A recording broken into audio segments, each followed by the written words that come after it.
नमस्कार, स्वागत है आपका। मैं हूं अमित मिश्रा और आप देख रहे हैं न्यूज इनसाइट, जहां हम बात करेंगे उन खबरों की जिन्हें जानना आपके लिए जरूरी है, जिन्हें समझना आपके लिए जरूरी है। कोई एजेंडा नहीं, खबरों की जड़ से पड़ताल, आपके लिए न्यूज इनसाइट यानी राइट न्यूज। तो आज हम विश्लेषण करेंगे राहुल गांधी की संसद सदस्यता खत्म होने का और हर बार चुनाव से पैदा होने वाले थर्ड फ्रंट की। आज की सबसे बड़ी खबर, राहुल गांधी की लोकसभा सदस्यता खत्म कर दी गई है। अगर ऊपरी अदालत ने सूरत कोर्ट के इस फैसले को जारी रखा तो राहुल 8 साल तक चुनाव नहीं लड़ पाएंगे।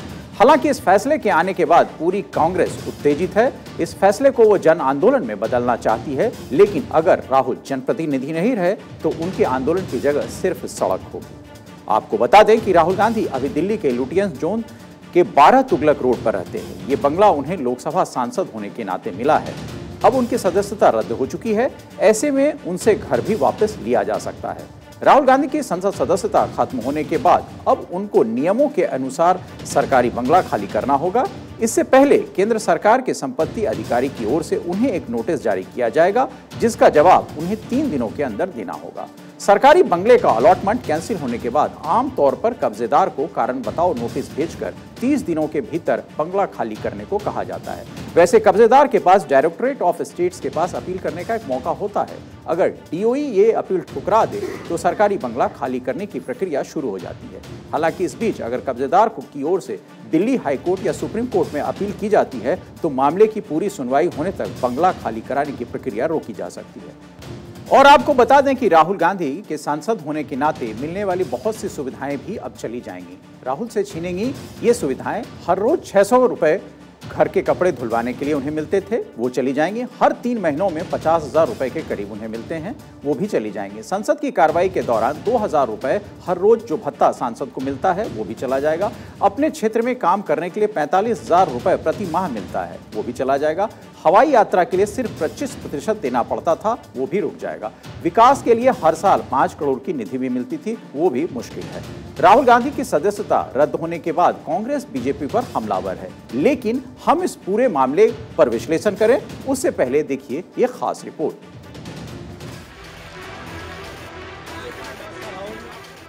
विवादों की आंधी, संसद से आउट हुए राहुल गांधी। राहुल की गई सदस्यता, सजा से मिली अयोग्यता। जैसे ही यह खबर सामने आई कि राहुल की सदस्यता खत्म कर दी गई है, कांग्रेस नेता राहुल गांधी से मिलने पहुंचने लगे, प्रेस कॉन्फ्रेंस करने लगे, बड़ी बड़ी बैठकें होने लगी। दिल्ली के कांग्रेस कार्यालय में राहुल की सदस्यता रद्द होने को लेकर कांग्रेस की बैठक हुई। बैठक में कांग्रेस अध्यक्ष मल्लिकार्जुन खड़गे, प्रियंका गांधी और सोनिया गांधी भी मौजूद रही। कांग्रेस इसे बीजेपी की साजिश और बीजेपी इसे राहुल द्वारा ओबीसी समुदाय का अपमान बता रही है। दोनों एक दूसरे पर हमलावर हैं। उनसे सरकार चलती नहीं है, अहंकार उनका 7वें आसमान के ऊपर है। उस व्यक्ति को आपने जिस प्रकार से ब्लॉक किया पार्लियामेंट में बोलने से, अब ब्लॉक किया आपने पार्लियामेंट में आने से भी, तो आप सोच सकते हो कि ये इनकी भारी पड़ेगी। कई एक लोगों के ऊपर ये भारतीय जनता पार्टी के ही पूरे इशारों पे सब चीज हो रहा है। जिन्होंने पैसा भारत का डुबाया है उन पर ये बहस नहीं करना चाह रहे, उनसे ध्यान हटाने के लिए ये कांग्रेस पार्टी के नेता के साथ हुआ है। आज तक देश के इतिहास में नहीं हुआ है कि डेफेमेशन नोटिस पे, डेफेमेशन केस में 2 साल की सजा सुना दी जाए। हमको तो मालूम था कि मोदी जी राहुल जी की भाषणों को बर्दाश्त नहीं कर पाएंगे। आज जब कोर्ट का फैसला आ चुका है तो विक्टिमहुड कार्ड और इमोशनल कार्ड खेलने के बदले कांग्रेस पार्टी को रिपोर्ट कार्ड देना चाहिए। आप बोलेंगे और माफी नहीं मांगेंगे तो आपको तो वो भुगतना पड़ेगा। राहुल की सदस्यता रद्द होने के बाद कांग्रेस कार्यकर्ता देश भर में प्रोटेस्ट कर रहे हैं। केरल के वायनाड में भी कांग्रेस कार्यकर्ता प्रदर्शन कर रहे हैं। अब बात करते हैं इस फैसले के बाद राहुल के पास क्या क्या विकल्प हैं। वो सजा के खिलाफ सेशन कोर्ट में जा सकते हैं, संसद की सदस्यता बचाने के लिए हाई कोर्ट और सुप्रीम कोर्ट जा सकते हैं। राहुल गांधी को सजा सुनाने वाली सूरत की अदालत ने उन्हें 1 महीने का समय दिया है। इस 1 महीने के अंदर राहुल को कोर्ट के फैसले के खिलाफ सेशन कोर्ट में याचिका दायर करनी है। सूरत की अदालत का फैसला आने के बाद नियम के अनुसार ही राहुल गांधी की लोकसभा सदस्यता खत्म की गई है। ऐसे में अगर वह अपनी सदस्यता वापस दोबारा हासिल करना चाहते हैं तो उन्हें हाई कोर्ट और सुप्रीम कोर्ट का रुख अख्तियार करना पड़ेगा। ऐसा इसलिए क्योंकि राहुल पर दोष साबित हो चुका है। ऐसे में अगर राहुल को मानहानि के केस में सजा से राहत मिले तभी वो अपनी सदस्यता बचाए रख सकते हैं। अब जिस मामले की वजह से राहुल की सदस्यता गई है वो है मानहानि। अब आपको बताते हैं कि मानहानि क्या होती है। आईपीसी की धारा 499 में मानहानि को डिफाइन किया गया है। संविधान के तहत भारत के हर नागरिक को अभिव्यक्ति की स्वतंत्रता मिली हुई है। इसका मतलब ये बिल्कुल भी नहीं है कि आपको किसी को अपमानित करने का अधिकार है। अगर कोई बोलकर, लिखकर, पढ़कर, इशारों या तस्वीरों के जरिए किसी व्यक्ति के प्रति प्रतिष्ठा पर लांछन लगाता है तो इसे मानहानि माना जाएगा। अब आप समझ गए होंगे कि मानहानि क्या है। सिर्फ जिंदा व्यक्ति पर ही नहीं होता है, ये मृत व्यक्ति पर भी मानहानि हो सकती है। यदि किसी टिप्पणी या शब्दों के जरिए मृत व्यक्ति के सम्मान और प्रतिष्ठा को क्षति पहुंचाई जाती है तो वो भी मानहानि के दायरे में आएगी। मृत व्यक्ति के करीबी रिश्तेदार, नातेदार इसके लिए मुकदमा भी चला सकते हैं। अब बात मानहानि पर क्या है सजा का प्रावधान। आईपीसी की धारा 500 में मानहानि के मामलों में दोषी सजा पाए जाने पर सजा का प्रावधान है। कोई व्यक्ति किसी भी व्यक्ति की मानहानि का दोषी अगर पाया जाता है तो उसे 2 साल की जेल या जुर्माना दोनों की सजा हो सकती है। तो अब किन किन बातों पर मानहानि नहीं हो सकती है ये भी समझना जरूरी है। किन किन बातों को मानहानि के दायरे में नहीं लाया जाता है। लांछन लगाए जाने पर आरोप सही हो तो उसे मानहानि नहीं माना जाता है। सरकारी कर्मचारी को लेकर कुछ अभिव्यक्त करते हैं तो वे मानहानि नहीं है। आम जनता से जुड़े किसी सवाल को लेकर सरकार पर प्रश्न उठाना मानहानि नहीं है। अदालत की कार्रवाइयों की सही रिपोर्टिंग की जाती है तो वो भी मानहानि नहीं है। अदालत में चल रहे मामले पर रिपोर्ट छापने पर मानहानि नहीं माना जाता है। कोई व्यक्ति किसी दूसरे व्यक्ति को तीसरे व्यक्ति से अच्छे मकसद से सावधान रहने के लिए कहता है तो वो भी मानहानि नहीं है। अब इसमें आपत्तिजनक क्या होगा इसका फैसला अदालत करेगी।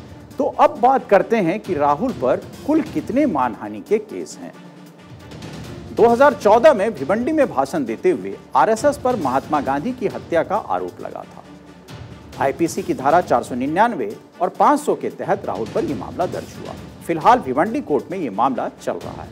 2016 में राहुल गांधी ने टिप्पणी की थी कि 16वीं सदी के असम में वैष्णव मठ के बारपेटा संतरा में उन्हें संघ सदस्यों ने एंट्री नहीं करनी थी।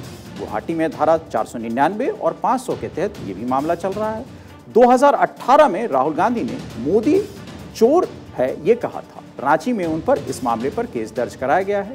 2023 में राहुल ने गौरी लंकेश के हत्यारों को बीजेपी संघ की विचारधारा से जुड़ा बताया था। राहुल पर 2023 में एक इसी मुद्दे पर भी केस दर्ज किया गया था। ये मामला माझगांव के सिवड़ी कोर्ट में चल रहा है। अब आपको बताते हैं कि दुनिया भर में मानहानि कानून क्या है। ऑस्ट्रेलिया और न्यूजीलैंड में मानहानि एक आपराधिक अपराध नहीं है बल्कि एक नागरिक अपराध है। न्यूजीलैंड ने आपराधिक मानहानि को 1993 में समाप्त कर दिया था। ऑस्ट्रेलिया और न्यूजीलैंड में अब मानहानि केस को अदालतों के माध्यम से सुलझा लिया जाता है। दोषी ठहराए जाने पर जेल के समय सामना नहीं करना पड़ता। पीड़ित को हर्जाना और अदालती कार्रवाई की लागत का भुगतान भी करना पड़ता है।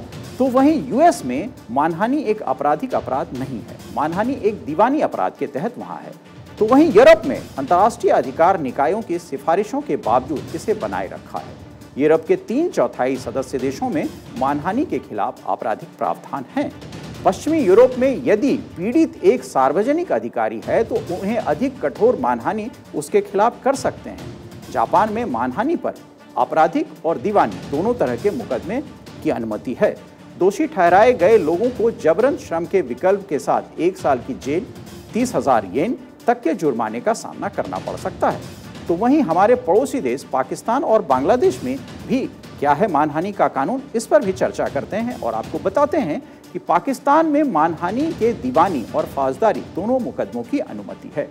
बांग्लादेश में ये फौजदारी अपराध है। दोनों देशों में आपराधिक मामले के लिए मानहानि के लिए 2 साल तक की कैद और जुर्माना है। पाकिस्तान ने इसे सेना या न्यायपालिका के खिलाफ होने पर और कड़ा कानून बना दिया है ताकि लोग सेना के खिलाफ आवाज न उठा सकें।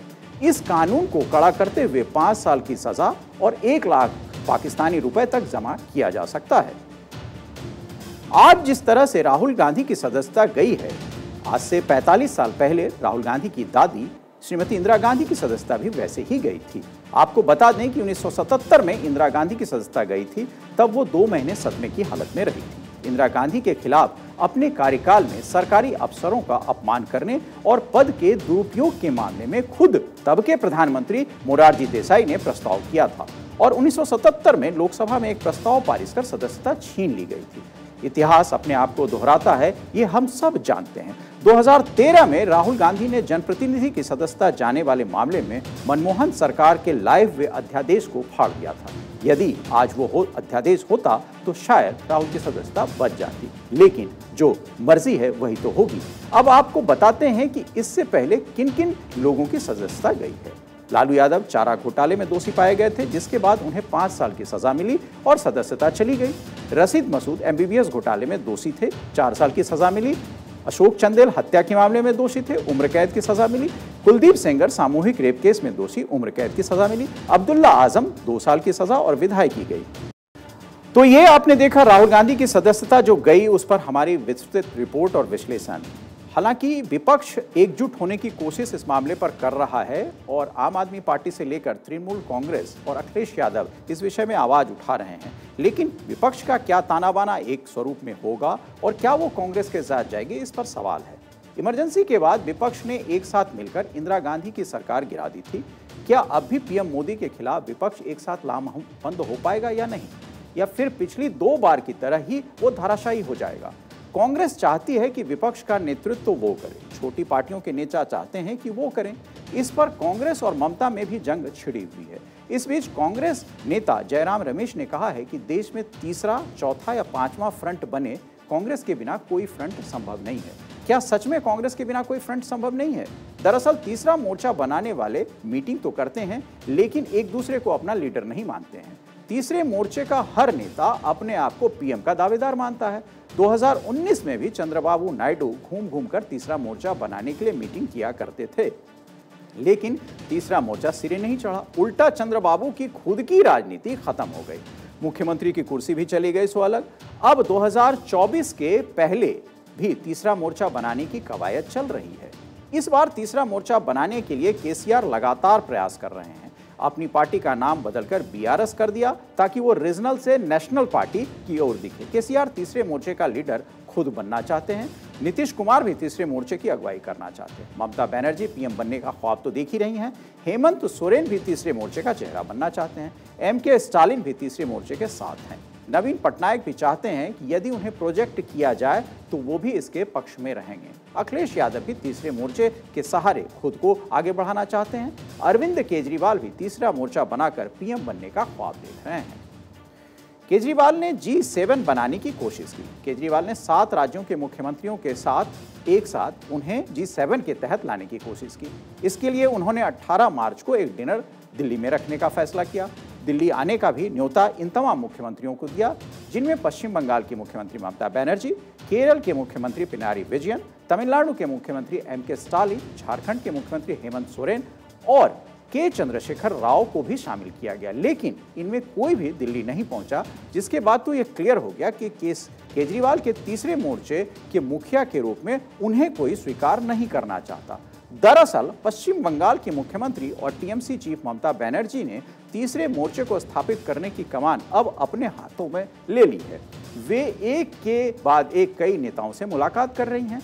तीसरे मोर्चे को लेकर आज ममता बनर्जी ने JDS चीफ कुमारस्वामी से मुलाकात की। आपको बता दें कि ममता बनर्जी की 1 हफ्ते के भीतर तीसरे क्षेत्रीय विरोधी दल के नेता से ये मुलाकात है। इसके पहले ममता बनर्जी समाजवादी पार्टी के मुखिया अखिलेश यादव, ओडिशा के मुख्यमंत्री नवीन पटनायक से मुलाकात कर चुकी हैं। दरअसल ममता को लगता है कि बीजेपी को टक्कर देने की हैसियत अगर देश में कोई रखता है तो वो सिर्फ ममता ही हैं। 2021 में दीदी ने अकेले अपने दम पर बंगाल में 213 सीटें जीती थी और भाजपा को 77 सीटों पर समेट दिया था। वहीं कांग्रेस और सीपीएम तो खाता ही नहीं खोल पाए थे। इसलिए तो ममता ने इशारों में साफ कर दिया कि अगर तीसरा मोर्चा बनता है तो चुनाव में उतरने से पहले उन्हें चेहरा तय करना होगा। ममता, नीतीश, अखिलेश, केजरीवाल सब मोदी के खिलाफ एक साथ मिलकर चलना चाहते हैं, लेकिन किसी दूसरे को आगे बढ़ता कोई नहीं देखना चाहता। इसलिए तीसरा मोर्चा हर बार फेल हो जाता है।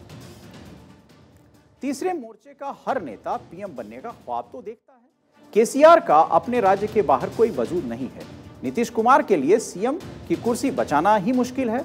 पार्टी में लगातार टूट हो रही है। भारतीय जनता पार्टी वहां हावी रहती है। हालांकि आरजेडी के साथ उनका गठबंधन, कांग्रेस के साथ उनका गठबंधन है, इसलिए शायद वो ये सपना देख रहे हैं। लेकिन तीसरे मोर्चे को लेकर पीएम का ख्वाब वो भी देखते नजर आते हैं। ममता बनर्जी का बंगाल के बाहर कोई जनाधार नहीं दिखता। आपने त्रिपुरा का चुनाव देखा, वहां टीएमसी का क्या हालत है सबको मालूम हो गया।